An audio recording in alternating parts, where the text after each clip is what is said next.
இது கலியுகம். நமக்கு ஆயுள் இருக்கப்பட்டது ரொம்ப கம்மி தான்.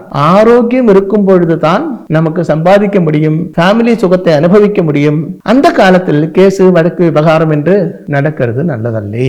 இங்க ரொம்ப முக்கியமாக ஒன்று தெரிஞ்சிருக்க வேண்டியதாக இருக்கு. உங்கள் குழந்தைகள், அது ஆணோ பெண்ணோ யாரா இருந்தாலும், அவங்க வாழ்க்கையிலே இப்படி நடக்கிறது என்றால் அதுக்கு 90% காரணம் உங்க ஜாதகம் தான். உங்க குழந்தைகளுக்கு இப்படி மாங்கல்ய தோஷமும் டிவோர்ஸ் கேஸும் விவாகரத்தும் எல்லாம் நடக்கிறது என்றால் சந்தேகம் இல்லை, உங்க ஜாதகத்தில் 5ஆம் இடத்தில் சூரியன், சனி, ராகு ஏதாவது ஒரு கிரகம் இருக்கும், இல்ல அதோட பார்வை இருக்கும். சொல்லுவாங்க இல்லையா, அப்பா அம்மா செய்த புண்ணியம் நாங்க நல்லா இருக்கணும். அதே மாதிரி அப்பா அம்மா செய்த பாவ பலவும் நான் அனுபவிச்சுதான் ஆக வேண்டும். அதற்கு ஒரே ஒரு வழி என்ன என்றால் விராஜித யாகம் செய்ய வேண்டும். அந்த ஒரே வழிதான் இருக்கிறது. ஹிந்து வேத சாஸ்திரப்படி விராஜித யாகம் செய்யும் பொழுது பூர்வ ஜென்ம பாவதோஷம் மாறி போய்விடும். பூர்வ ஜென்ம பாவதோஷத்தினாலே மறைஞ்சிருக்கப்பட்ட யோகங்கள் ஒர்க் அவுட் ஆகும்.